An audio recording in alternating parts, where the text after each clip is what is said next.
Hello viewers, வணக்கம் and welcome to my channel நம்ம வீட்டு ஸ்பெஷல். இன்னைக்கு நாம என்ன பார்க்க போறோம் அப்படினா இன்னைக்கு நாம ஒரு சிம்பிள் and டேஸ்டியான பிரெட் சமோசா எப்படி செய்யலாம்ங்கறத பார்க்க போறோம்.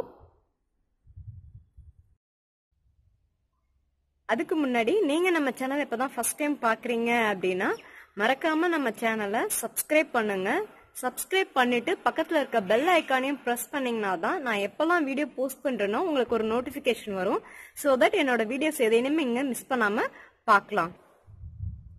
நம்ம ஃபர்ஸ்ட் உள்ள வைக்கிற ஸ்டஃபிங்ஸ் ரெடி பண்ணிடலாம். அதுக்கு பாத்திரத்துல கொஞ்சமா எண்ணெய் ஊத்தி எண்ணெய் சூடானதுக்கு அப்புறம் 1 டீஸ்பூன் அளவுக்கு சோம்பு சேர்த்துக்கோங்க.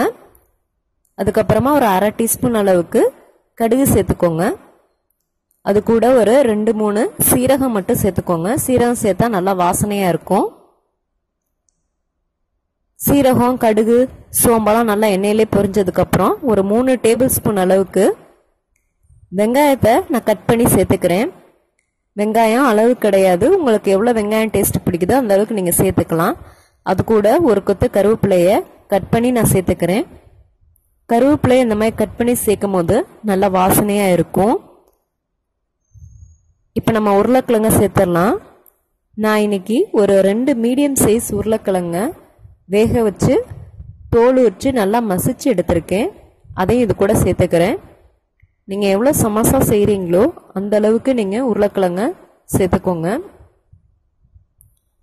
வெங்காயம் வதங்கும் போதே இந்த உருளைக்கிழங்கையும் சேர்த்து நல்லா மிக்ஸ் பண்ணி வதக்கிக்கோங்க. உருளைக்கிழங்கு பெரிய பீசஸா இருக்கக்கூடாது, நல்லா வேக வச்சு நல்லா மசிச்சிருக்கணும். அப்பதான் சமோசா டேஸ்டா இருக்கும். இப்ப நம்ம மசாலாலாம் சேர்த்துடலாம். 1/2 டீஸ்பூன் அளவுக்கு மஞ்சத்தூள் சேர்த்துக்கோங்க. அதுக்கப்புறம் உங்களுக்கு எவ்வளவு காரம் வேணுமோ அந்த அளவுக்கு மிளகாய் தூள் சேர்த்துக்கோங்க. அது கூட 1 டீஸ்பூன் அளவுக்கு மல்லித்தூள் சேர்த்துக்கோங்க. உங்க டேஸ்டுக்கு தேவையான அளவுக்கு உப்பு சேர்த்துக்கோங்க. அதுக்கப்புறமா 1 டேபிள் ஸ்பூன் அளவுக்கு கரம் மசாலா தூள் சேர்த்துக்கோங்க. இது எல்லாமே நல்லா அந்த உருளைக்கிழங்கோட ஈவனா மிக்ஸ் ஆகிற அளவுக்கு நல்லா சுருள சுருள நல்லா அந்த மசாலாவோட பச்சை வாசனை போற வரைக்கும் நல்லா வதக்கிக்கோங்க. மசாலா பொடியெல்லாம் சேர்த்ததுக்கு அப்புறம் அடுப்பை கொஞ்சம் குறைச்சி வச்சுக்கிட்டீங்கன்னா அடியில் மசாலா பிடிக்காம நல்லா ஈவனா குக் ஆகும். இப்போ மசாலாவோட பச்சை வாசனையெல்லாம் போயிடுச்சு.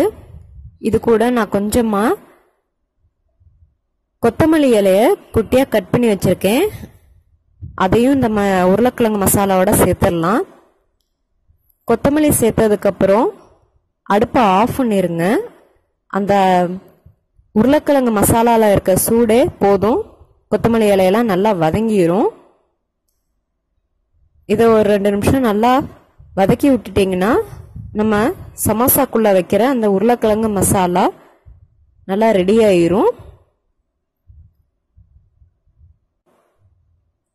நான் இன்னைக்கு இந்த ஸ்வீட் பிரெட்டை வச்சு தான் சமோசா செய்ய போறேன். உங்களுக்கு வேணும்னா நீங்க கோதுமை பிரெட் கூட யூஸ் பண்ணிக்கலாம். நான் இன்னைக்கு இந்த ஸ்வீட் பிரெட்டை ஒரு சப்பாத்தி கட்டை மேல வச்சு சப்பாத்திக்கு தேய்க்கிற மாதிரி இந்த மாதிரி நைஸா மெதுவா தேய்க்கணும். தேய்க்கும் போது பாத்தீங்கன்னா நம்மளோட பிரெட் பாத்தீங்கன்னா நல்லா பேப்பர் மாதிரி மெலீஸா வரும். இதை யூஸ் பண்ணி தான் நாம இன்னைக்கு சமோசா செய்ய போறோம். தேய்க்கும் போது கொஞ்சம் பொறுமையா மெதுவா தேய்ச்சிங்க அப்படின்னா பிரெட் உடையாம வரும். இப்ப பாத்தீங்கன்னா பிரெட்டை நல்லா மெல்லிசா தேய்ச்சாச்சு. தேய்ச்சதுக்கு அப்புறம் இதை சமோசா மாதிரி முக்கோண வடிவத்துல இப்படி மடிச்சு பாருங்க. சில சமயம் அந்த பிரெட் கொஞ்சம் கூடுதலா இருக்கும்.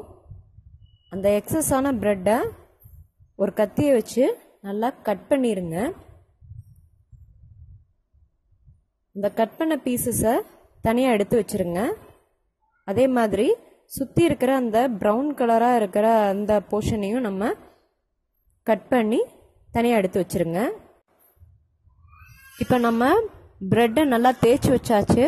தேய்ச்சி வச்சிருந்த அந்த பிரெட்டுக்குள்ள நம்ம ஏற்கனவே ரெடி பண்ணி வச்சிருந்த அந்த உருளைக்கிழங்கு மசாலாவை சேர்த்துக்கோங்க. ரொம்ப சேர்த்துறாதீங்க, அப்புறம் வெளியில் வந்துடும். கொஞ்சமாக மசாலா சேர்த்து சமோசாக்கு மடிக்கிற மாதிரி முக்கோண வடிவத்தில் மடிச்சுக்கோங்க. அதை கொஞ்சமாக தண்ணி தொட்டு இந்த பிரெட்டில் அப்படியே ஓரத்தில் வச்சு லைட்டாக பிரெட்டை அழுத்தி கொடுத்தீங்கன்னா இந்த பிரெட் நல்லா க்ளோஸ் ஆகிக்கும். மசாலாலாம் வெளியில் வராது. அவ்வளோதான், நம்ம சமோசாவை எண்ணெயில் போட்டு பொரிச்சு எடுத்துடலாம். நம்ம செஞ்சு வச்சுருந்த சமோசாவில் எண்ணெயில் போட்டு 2 பக்கமும் கோல்டன் ப்ரௌன் கலர் வர வரைக்கும் நல்லா பொரிச்சு எடுத்துட்டோம் அப்படின்னா நம்மளோட சிம்பிள் அண்ட் டேஸ்டியான பிரெட் சமோசா ரெடி ஆயிரும். ட்ரை பண்ணி பாருங்க. உங்களுக்கு இந்த வீடியோ பிடிச்சிருந்தா லைக் பண்ணுங்க, ஷேர் பண்ணுங்க, மறக்காம நம்ம சேனலை சப்ஸ்கிரைப் பண்ணுங்க. நன்றி, வணக்கம்.